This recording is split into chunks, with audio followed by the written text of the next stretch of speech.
سلامونه وخت مو بخیر لا مالار میډیا څخه وروستیو سپورتي خبرونو ته ښه راغلاست.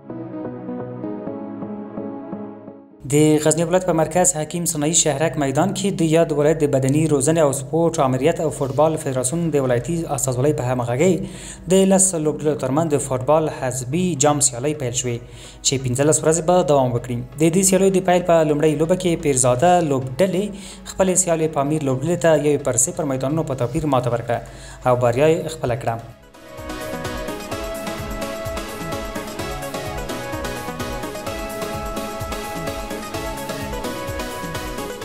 د هلمند ولایت په ګرمسیر ولسوالۍ کې د 14 لوبډلو ترمنځ د ټیبال کرکټ سیالۍ چې د لوی اختر په دریمه پیل شوې د بوست کرکټ لوبډلې په بریا پای ته ورسېدې.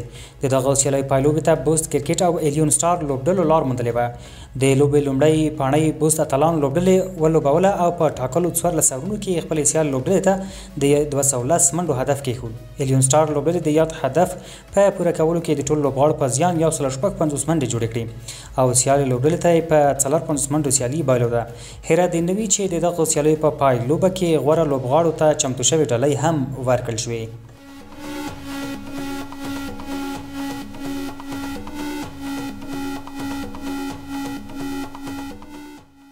د جوزجان ولایت د سنوکر فدراسیون استازولۍ د دې ولایت د بدني روزنې او سپورت امریت سره په همغږۍ د سنوکر 10 لوبڅارانو او روزونکو ته د یادې رشتې د لوبڅارۍ او روزنې د نویو قوانینو په اړه یو ورځنی سیمینار ورکړ.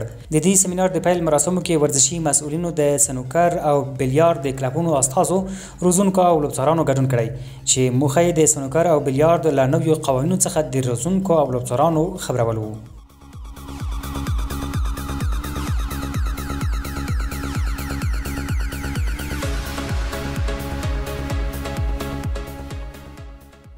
د دایکنډي ولایت د بدني روزنې او سپورت امریت او د دې ولایت د فلوریزم فدراسیون د استازولۍ په همغږۍ د دایکنډي ولایت د کیتی ولسوالۍ په کوربتوب د کوربه او ګجران ولسوالۍ د ورزشکارانو ترمنځ د فلوریزم سیالۍ چې 2 ورځې وړاندې پیل شوې پای ته ورسېدې. په دې سیالۍ کې ګډون کوونکو ورزشکارانو په تنکیو ځوانانو نوي ځوانانو او ځوانانو په عمر ډبلبندیو کې یو له بل سره ولوبېدل. د دې سیالیو موخه د ورزش پراختیا د ځوانانو هڅول او د دې ولایت د ځوانانو ترمنځ د رسمي ورزشونو محبوبیت پیدا کول دي.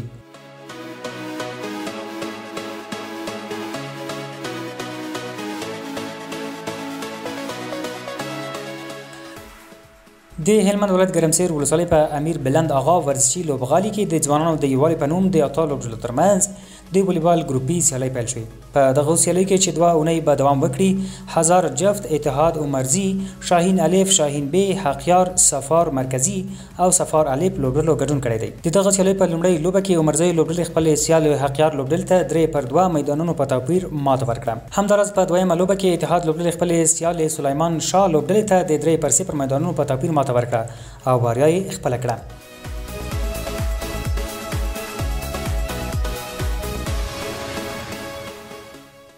د ایران هیواد په شیراز ښار کې د فوتسال د غوره او لومړۍ درجه لیګونو د سیالیو له پای ته رسېدو سره د افغان کډوالو اتحاد او پایمسول لوبډلو له الف لیګ څخه غوره لیګ ته لار پیدا کړه. په ایران کې د میشتو افغان کډوالو لوبډلو د غوره او لومړۍ درجه لیګونو په ډلبندۍ کې برخه اخیستې وه چې د غوره لوبډلو په ټاکلو سره پای ته ورسېدې.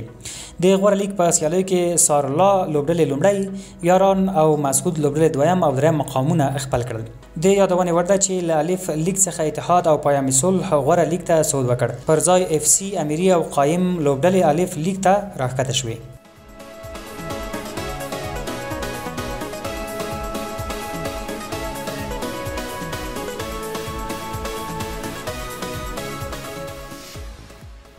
د افغانستان کرکټ بورډ مشرتابه په دې وروستیو کې د کرکټ نړیوالې شورا په کلنۍ ناسته کې چې په سویلي افریقا کې ترسره شوه ګډون وکړ چې د ناستې یو مورد هم له اړوند هیوادونو سره د لوبو او د لوبو د وخت تاییدول و چې دغه راز په یاده ناسته کې ځینې نورې لوبې هم اضافه شوې.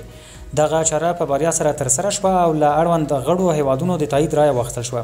په دغه جدول کې چې د 2024 تر پایه پورې لوبو ته پکې اشاره شوې ډېری یې پکې 2 اړخیزې لوبې دي چې د افغان کرکټ د مشرتابه د هلو په پایله کې له اړوند هیوادونو سره پرې خبرې وشوې او پایلې ته رسېدلې دي.